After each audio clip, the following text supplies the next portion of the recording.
YouTube, Quinway coming to y'all with that instant analysis on the Analysis Playground and on YouTube. We're gonna talk about Kobe White and the Dagger Bulls. He hit the shot that sealed the game in the faith of them being able to win this game. And it was crazy because the Atlanta Hawks led majority of this game and they looked like they was unstoppable offensively. And then the Bulls was able to get some stops and turn some things around with their steals and their activeness defensively. And it was just good enough because they did it in the fourth quarter mainly. And that's the quarter that you just got to win if you're trying to get the victory in the game.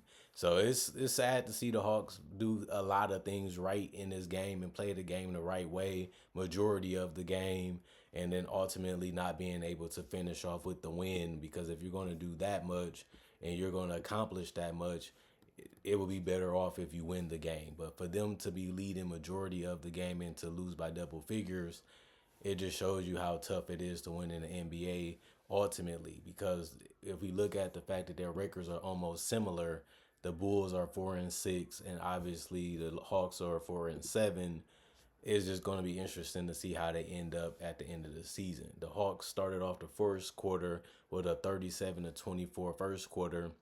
Chicago cut the lead a little bit with a 36-33 second quarter. They was able to continue to cut at the lead with a 30-28 third quarter, and ultimately was able to make the biggest run and also held the Hawks to a low scoring fourth quarter with a 35-15 fourth. And let's talk about the Bulls first as they was able to win this game. Williams had 10 points, plus 11 and plus minus, two personal fouls, two turnovers, two blocks, two steals, three assists, and seven rebounds, and two of them was offensive out of that. He was 4-4 from the free throw line, 0-4 from three, 3-9 from the field. He basically did it all tonight. Everything they asked him to do or they wouldn't even expecting him to do, he was still able to do it at a high level tonight. That's what he usually does when he's in that starting lineup. He only played 29 minutes and had a variety of ways of impacting the game. Nikola Vucevic still looks solid. 18 points for him, plus six and plus minus, two personal foul, two turnovers, two steals, one assist, 12 rebounds, so a double-double for him. 2 of 4 from the three-point line, 8 of 13 from the field. Kobe White was still having a great season so far this year. 18 points, plus 2 and plus minus, three personal fouls, two turnovers, three steals, 5 assists, 4 rebounds, 4 of 4 from the free throw line, 2 of 9 from 3, 6 of 14 from the field.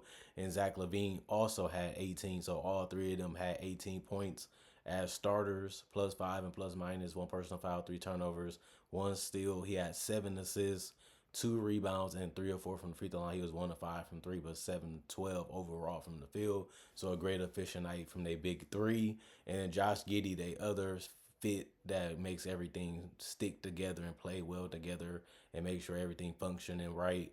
He had double figures too with 13, plus 3 and plus minus, two personal fouls, three turnovers, two steals, 7 assists, 6 rebounds. Two of them was offensive, 2 of 2 from the free throw line, 1 of 1 from three, 5 of 9 from the field. Smith, 10 points, plus 6 and plus minus, two personal fouls, one turnover, one block, 2 assists, 5 rebounds. One was offensive, 2 of 5 from three, 4 of 10 from the field. Terry, 9 points, but one personal foul, 1 assist, 4 rebounds. Two of them was offensive, 4 of 4 from the free throw line. He was 1 of 3 from the three-point line, 2 of 4 from the field. Matas Buzelis, 0 of 2 from the free throw line. He didn't attempt any field goals. 1 rebound. He did have two turnovers and two personal fouls, -8 and plus minus 0 points. Phillips, 10 points, plus 14 and plus minus, two personal fouls, one block, two steals, 4 rebounds. All of them was offensive, 2 of 3 from the three-point line. He was 4 of 8 from the field. And Carter played 9 minutes. He was 0 of 3 from the field. Didn't really do that much because of that, but he was also 0 of 2 from the three-point line, plus 10 and plus minus 0 points. And AO DeSumo, 19 points. That's the high off the bench. Plus 11 and plus minus, one personal foul, two turnovers, one block. He had 4 assists, 2 rebounds. He was 3 of 3 from the free throw line, 2 of 3 from the three-point line, and 7 of 10 from the field. He was able to make a lot of floaters, layups, and easy opportunity shots, and he took full advantage of the Hawks defense, allowing him to get that close to the rim. But he also was able to dial it up from distance and being able to make 2 out of 3. Tonight, the other guys did not play. It was the coach's decision. 46 of 92, 50% from the field as a team, 13 of 39 from three, that's 33%, 20 of 23, that's 87%, 47 rebounds, 30 assists, 12 steals, 6 blocks, 17 turnovers, and 18 personal fouls. And then the Atlanta Hawks, Zachary Ricochet gets in double figures again, but he didn't shoot the ball well from three. He was 1 of 6 from three. 4 of 6 from the free throw line. He was 6 of 14 from the field. He only was able to get 2 rebounds, and one of them was offensive out of that. 2 blocks, 3 personal fouls, plus negative 13, and plus minus and 17 points. This is just a decent game from him.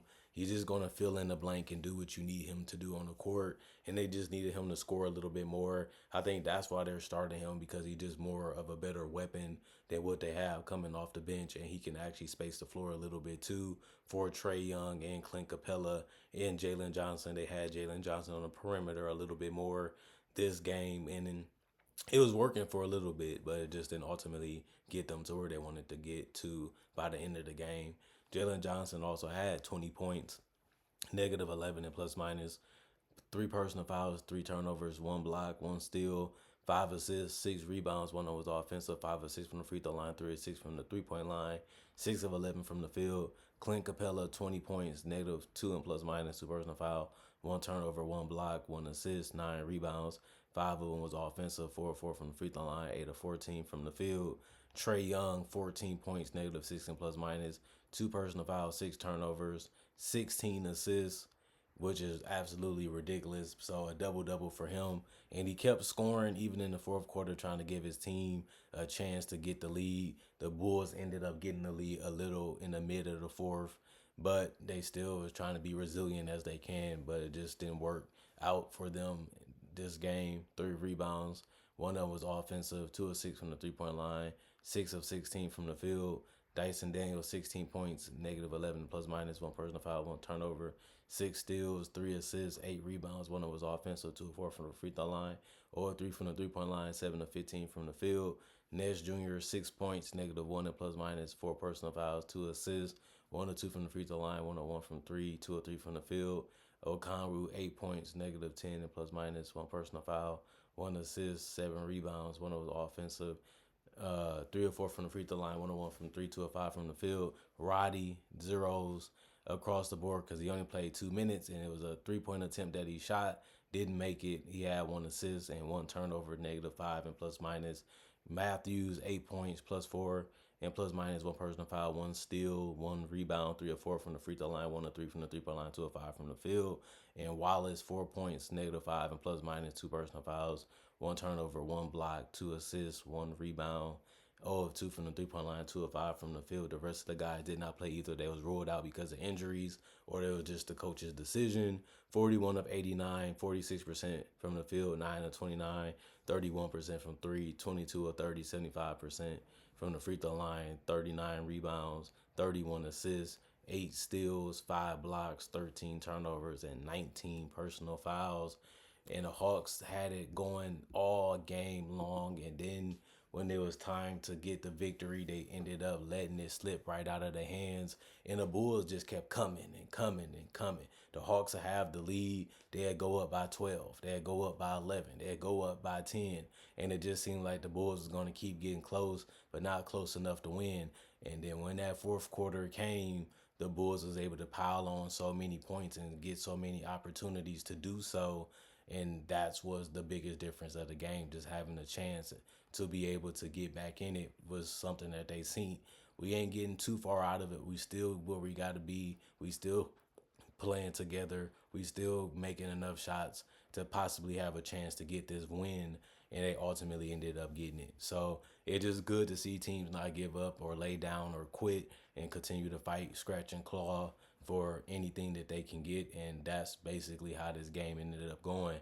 And like I said, if you're a Hawks fan, this is a game that you felt what happened, because everything was going their way. Everything was going in their favor, and they just ended up not being able to fully bring it home when it mattered the most, which is mainly the fourth quarter. And for the Bulls to go up by one and continue to build that lead up, it just shows you that the better team won tonight. And the Hawks, they had everything figured out until it didn't make sense anymore. And it's crazy that they ended up happening. The Bulls scrapped and they just took over the game. They kept shooting and kept playing their style and playing their game. And the Hawks just ran out of things to do. Maybe it was the fact that the bench came in. Maybe they stayed in too long. That was what built up the Bulls' confidence. And it's just small little things that goes on throughout a game. And if you don't figure it out, and if you don't glimpse and realize it right in front of you, it can become, something that can give you a burden. And the burden overtook the Atlanta Hawks. It was just too big and just too noticeable, and they could just never put the Bulls away tonight, and they ultimately paid the price for that. Other than that, comment, like, subscribe, share, hit the notification bell for more analysis and like conversation videos just like this. I make videos like this about the NBA only. Also, I make breakdowns of current players, future legends, older legends, and rookies. And that's just another variety of videos that I make on this channel. So if you love NBA content, you just can't get enough, I recommend you to subscribe and be a fan of this channel. And so many people will give you the same advice. That's why I have a big following on a lot of other platforms too. Not only that, if you already know about this channel, I upload a lot of videos throughout the day too. So just a reminder to keep checking the channel, keep staying notification bell, subscribe, so that way you can get the best and quickest and fastest analysis. And if you're busy and you can't watch it anyway, I will always say check on the channel throughout the day to be able to get the content, and things that you thought I said or I might have said or I might have answered can already be on the channel for you. You just probably missed it, and that's why I give you guys a reminder, because it happens to all of us, and that's my job anyway, because y'all love watching, y'all love hearing what I got to say, and I love making the videos. That's the win-win. That's the 50-50 of why this channel is so successful over the last 10 years, and I want to continue that because it's working, and it's still working to this day. So why change up the formula when it's just so good at the end of the day? And it's a blessing to be in the position that I am in as an analyst. So I'm not taking that for granted, and that's why I'm giving y'all as much content as I can and as much variety of it as I can to keep things interesting, to keep things fresh on this channel throughout the years, throughout the months, throughout the weeks, and throughout the days. See you guys later with the last video, later today, or it might be Sunday, depending on when the game ends.